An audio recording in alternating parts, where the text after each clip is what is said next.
and welcome to the Confident Healer Podcast YouTube version. I'm your hostess, Sharmila Mali. I'm also the creator of my 9-month Confident Healer Reiki training program. I hope you enjoy today's episode, and please, as always, like and subscribe. Thanks so much for watching. Hello, and welcome to the Confident Healer Podcast. I'm your hostess, Sharmila Mali. And I am the founder of the 9-month Confident Healer Reiki training program. And this is part 3 of the Akashic Records Series. So I have a few questions today that I will ask the founders of the Akashic Record. And so I've opened up the records before I started recording. I'm going to do this live because sometimes I will do the reading, write down the answers, and then read them. And so this time I thought I would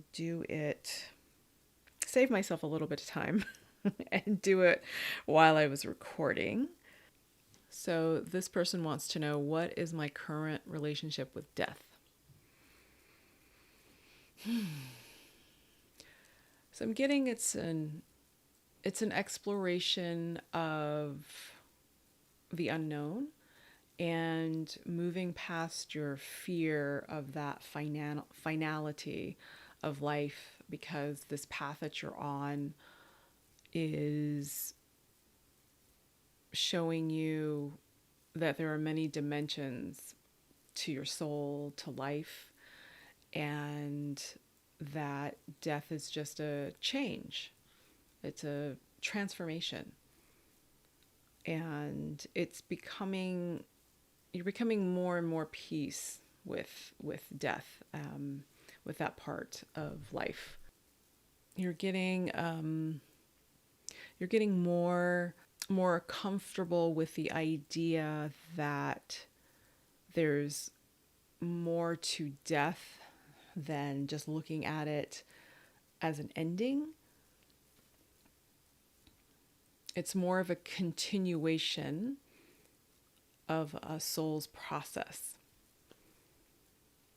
And while being you in this human body incarnated, it's been, obviously it's been hard to deal with loved ones passing on. And you're learning more about grief, and that there's many ways to express it and many ways to move through it. And more you'll see that the grief that you've experienced and some of the conflicting feelings, anger, loss, and compassion for yourself about accepting that this is part of life, is birth and death and rebirth. And that can happen in a lifetime, whether you're changing partners or lifestyles, or closing one chapter of your life and opening another. There's constant regeneration that a person can go through if they allow that, if not, they just have a death of hope and fall into a depression for them because they can't accept the changes that have happened in their life, or don't want to change, just really want to hold on to what they know is true. And this is an old paradigm for you that you are passing through. Think of it as, accepting and understanding more about grief that goes along with the death of a loved one as they pass through this life into someplace else next for them, where their soul's journey goes to. You're crossing that veil, that threshold, and being able to reach out and be in that same space as a person when they experience death, even though that's the process of dying is a different experience, and one you may only experience once, hopefully. Or sometimes some people experience, they have a death and they are able to be brought back because their life isn't over. But the space that they are talking about of that soul's expression and being in that same space of that, whether you're doing meditation or some of the other spiritual work that you're doing. So one of the things they're saying is to allow yourself to have the courage to communicate with some of the loved ones that have passed, because that's something that you've come up against and have some fear about that, which is completely normal to have, because that's a bit of a realm that is a little foreign to you, and maybe a little scary because of who you might be communicating with. But if you have your intention there of communicating with a person that who has passed on, and communicating with them, so what they're talking about is mediumship, and to explore that, because it's something that you've been wanting to do. And if you're looking for a validation, well, here's your validation of exploring death through mediumship. So I think that's all that they have. Let's see if there's anything else.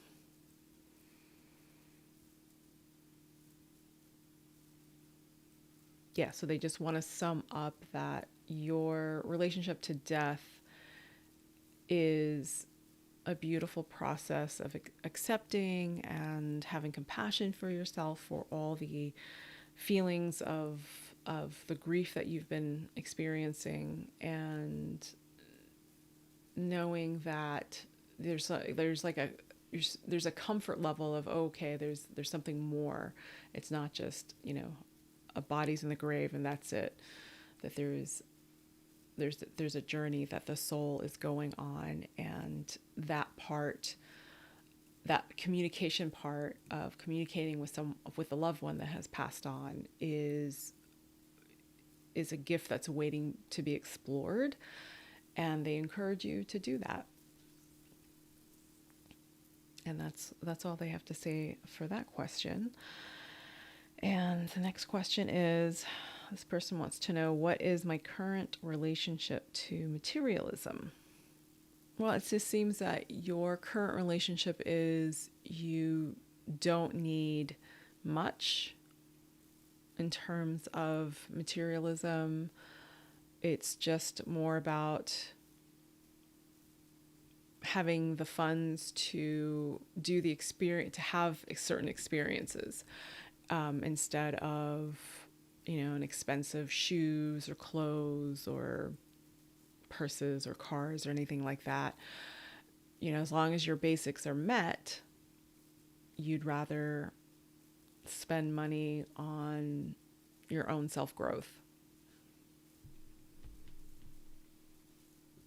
and travel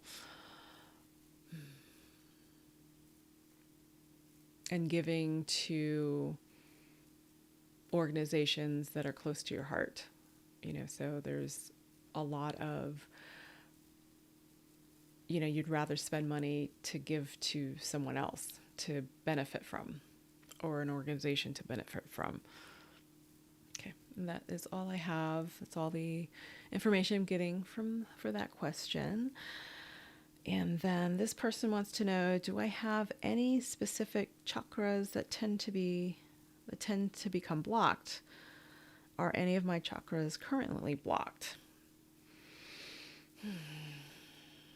Well, it seems that expression, so throat and heart, can tend to be blocked when you turn it off. You turn those off sometimes,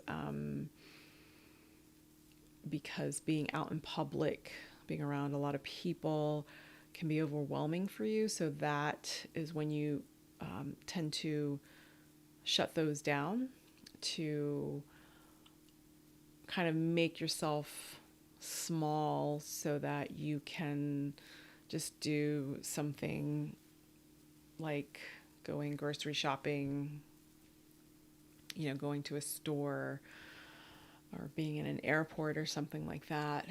So those tend to be blocked. Third chakra, yeah, like from the third and up, you tend to shut those down when you're out and about, and then it's important to come back home and be in your private space to go back and balance those through like a meditation or something. And it'll be a process for you to unlearn how you're doing that. It's like you kind of put a cloak over your head that covers down to your waist when you go out in public, or when you have to be around a lot of people. And so just they're saying to unlearn that, because it's just so habitual to you,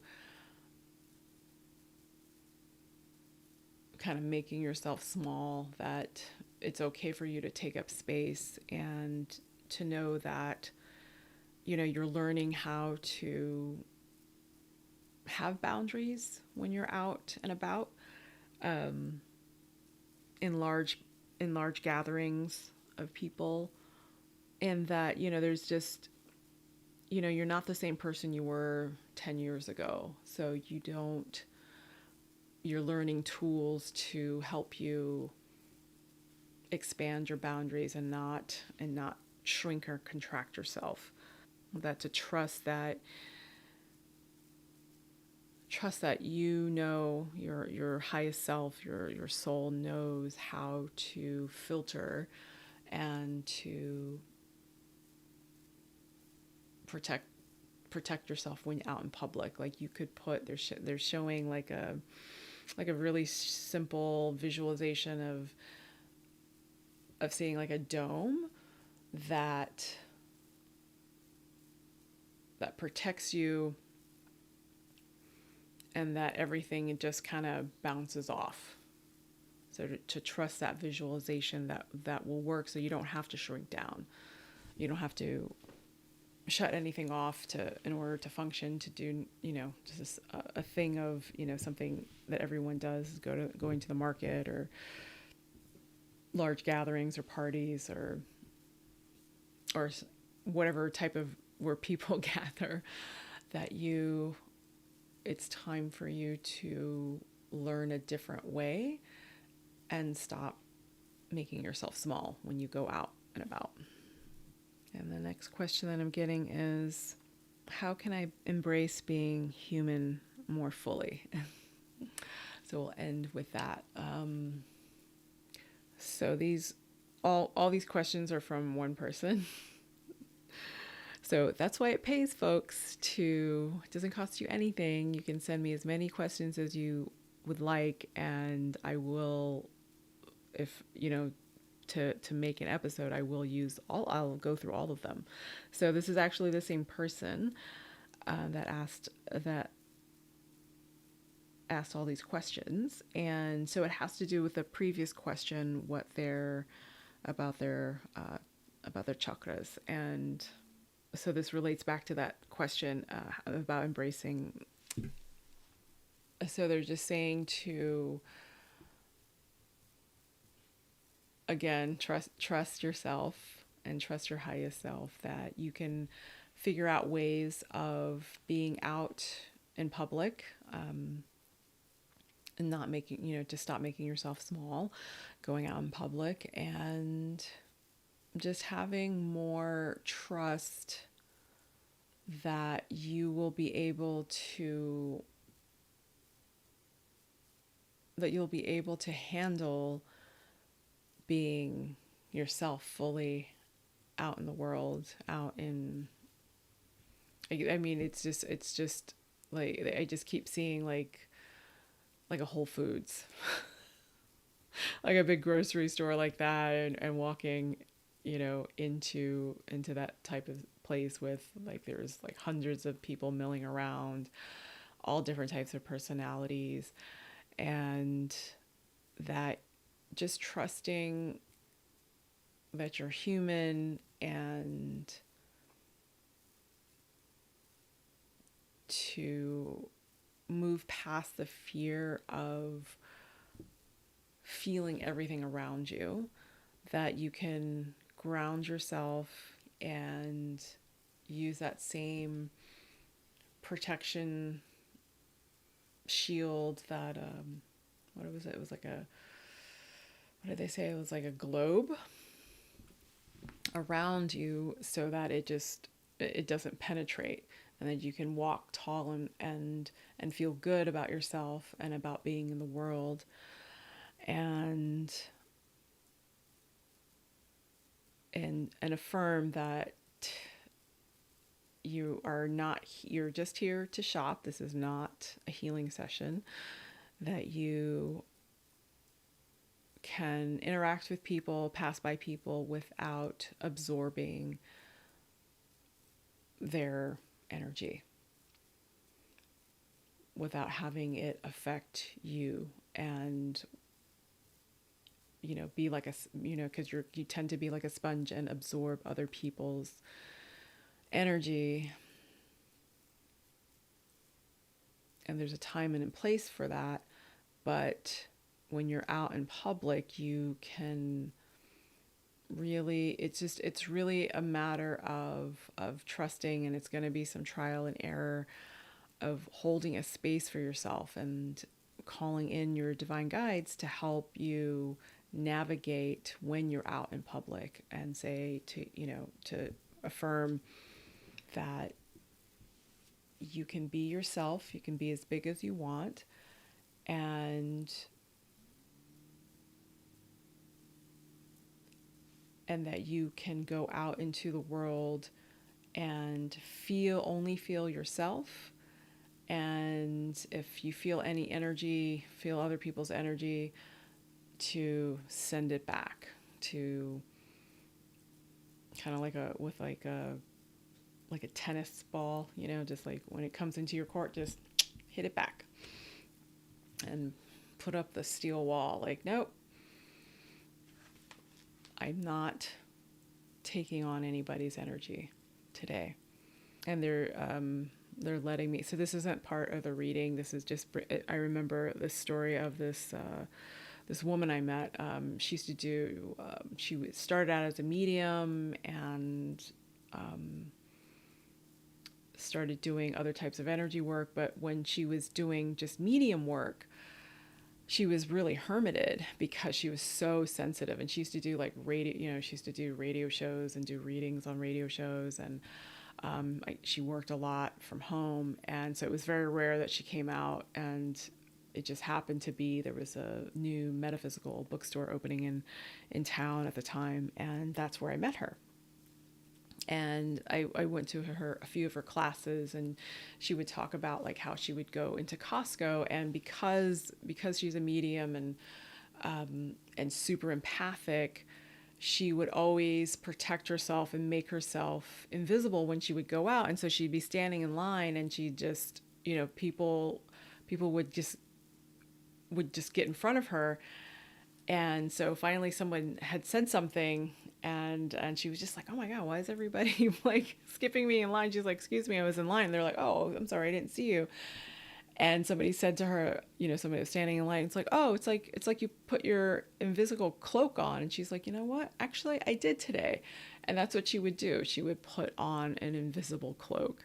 And maybe yours doesn't have to be invisible, so that people don't, like run into you or skip you in line if you're waiting for, to check out, is to cloak yourself with something that bounces off other people's energy, so you don't absorb theirs. So just relating that story. because that worked well for her. And she's just envisioned it as an egg, so a cloaking her body, her energy field. And yeah, that was pretty interesting when she said that. I never tried it, but I don't, for those of you who don't know Costco, it's this huge warehouse store. It's probably like, I don't know, at least, hundreds. I want to say there's probably like, if 1,000 people just milling around, with including employees in there.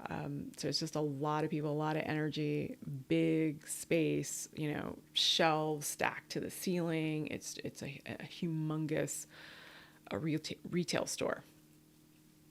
And, she would go in there to buy stuff, and in order to protect herself, because she knew that, how empathic she was and how much energy she would absorb from people, and, hearing, their loved ones, trying to get their attention. She's like, no, I'm shopping today. I'm not working. And she would put her invisible cloak on. So they're just saying he's like, they're saying you don't have to, go to that, extreme of making yourself invisible, but just, you can just do it with your intention, not even having to use now they're changing it. See how they change, how the energy shifts. You don't have to necessarily put a shield up.